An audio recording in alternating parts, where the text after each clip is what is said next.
डेढ़ टिकट। गायत्री मंत्र। ओम भूर्भुवः स्वः तत्सवितुर्वरेण्यं भर्गो देवस्य धीमहि धियो यो नः प्रचोदयात्। आइए सुनते हैं एक बहुत ही रोचक कहानी जो आपके लिए बहुत ही प्रेरणास्पद होते हैं। प्रस्तुत है कहानी डेढ़ टिकट। महानगर के उस अंतिम बस स्टॉप पर जैसे ही कंडक्टर ने बस रोक दरवाजा खोला, नीचे खड़े एक देहाती बुजुर्ग ने चढ़ने के लिए हाथ बढ़ाया। एक ही हाथ से सहारा ले डगमगाते कदमों से वे बस में चढ़े, क्योंकि दूसरे हाथ में थी भगवान गणेश की एक अत्यंत मनोहर बाल मूर्ति थी।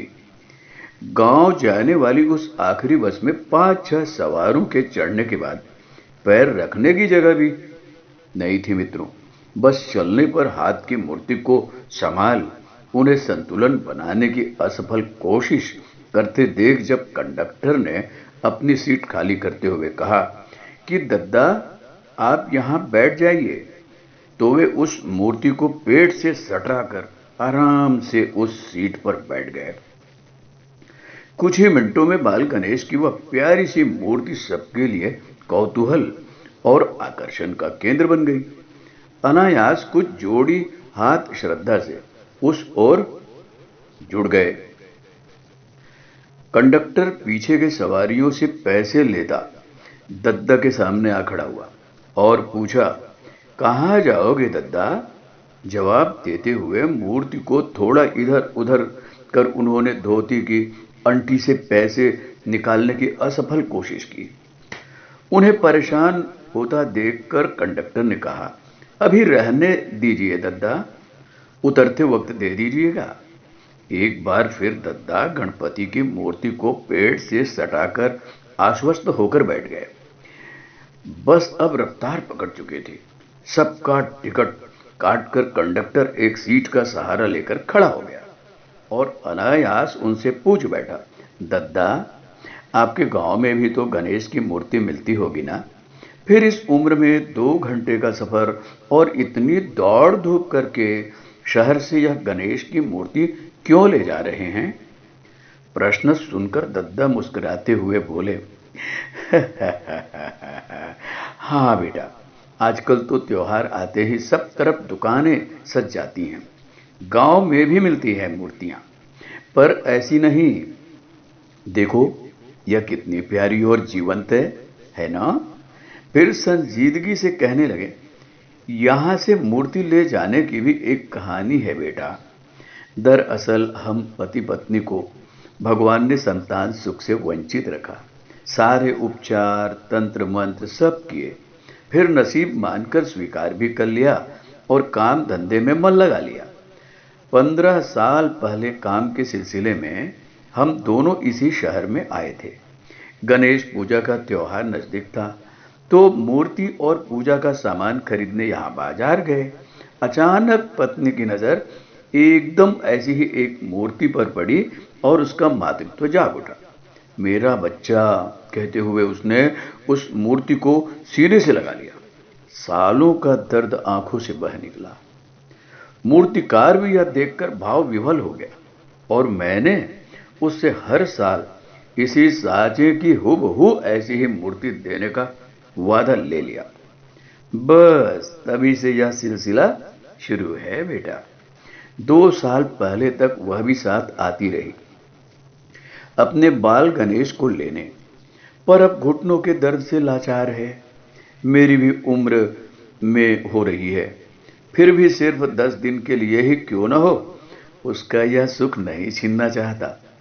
इसलिए अपने बाल गणेश को बड़े जतन से घर ले जाता हूं।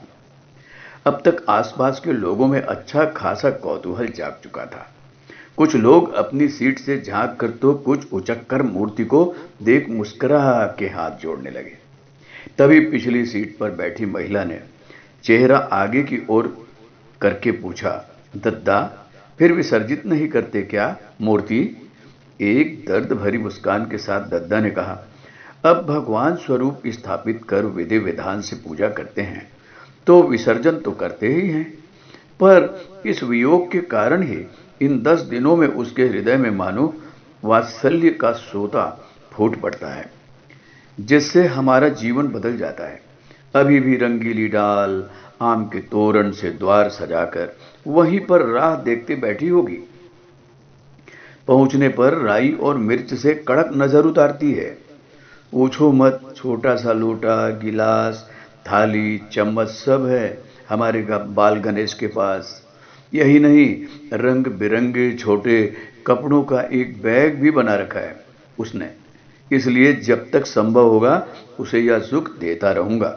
कहते कहते दद्दा का गला रूंध गया। यह सुनकर किसी की आंखें नम हुई तो किसी का हृदय करुणा से भर गया। मित्रों, बस निर्बाध गति से आगे बढ़ रही थी और दद्दा का गांव आने ही वाला था, इसलिए उन्हें मूर्ति संभाल कर खड़े होते देख पास खड़े व्यक्ति ने कहा, लाइए मूर्ति मुझे दीजिए। तो उसके हाथों में मूर्ति को धीरे से थमाकर धोती की अंटी से पैसे निकालकर कंडक्टर को देते हुए दद्दा ने कहा, लो बेटा, 1.5 टिकट काटना। यह सुनकर कंडक्टर ने आश्चर्य से कहा, अरे आप तो अकेले आए हैं ना, फिर ये 1.5 टिकट क्यों? दद्दा ने मुस्कुराते हुए कहा, दोनों नहीं आए क्या? एक मैं और एक यह हमारा बाल गणेश। यह सुनते ही सब उनकी ओर आश्चर्य से देखने लगे। लोगों के असमंजस को दूर करते हुए उन्होंने फिर कहा, अरे उलझन में क्यों पड़े हो सब? जिसे देखकर सभी का भाव जागा। और वह क्या केवल मूर्ति है जिसे भगवान मनाते हैं, प्राण प्रतिष्ठा करते हैं, वह क्या केवल मिट्टी है? अरे हमसे ज्यादा जीवंत है वह।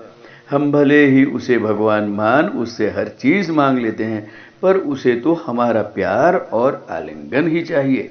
यह कहते हुए दद्दा का कंठ भावातिरेक से अवरुद्ध हो गया। उनकी बातों को मंत्रमुग्ध होकर सुनते कंडक्टर सहित सह यात्री करुणा और वात्सल्य के इस अनोखे सागर में गोते लगा रहे थे कि उनका गांव आ गया और एक झटके से बस रुक गई।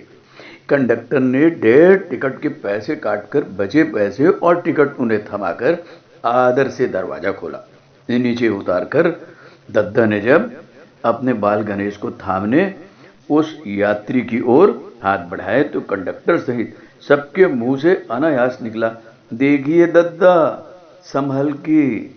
और दद्दा किसी नन्हे शिशु की तरह उस मूर्ति को दोनों बाहों में थाम तेज कदमों से पगडंडी पर उतर गए। मित्रों, शब्द नहीं, मन का भाव सर्वश्रेष्ठ है ना? मित्रों, तो आपने सुने ना 1.5 टिकट की कहानी। मित्रों, आप उनका भी ध्यान रखिए भगवान की तरह, जो कि इस दुनिया में गरीब और असहाय हैं, जो ऐसे विकलांग हैं, अंधे हैं, जो चल फिर नहीं सकते। मित्रों, ऐसे लोग यदि कुछ बेच रहे हैं तो उन्हें भी अपना बच्चा मान लीजिए और मित्रों उनकी भी सेवा सहायता कीजिए, कुछ खरीद लीजिए उनसे, जैसे कि उस वृद्ध ने भगवान गणेश खरीदा।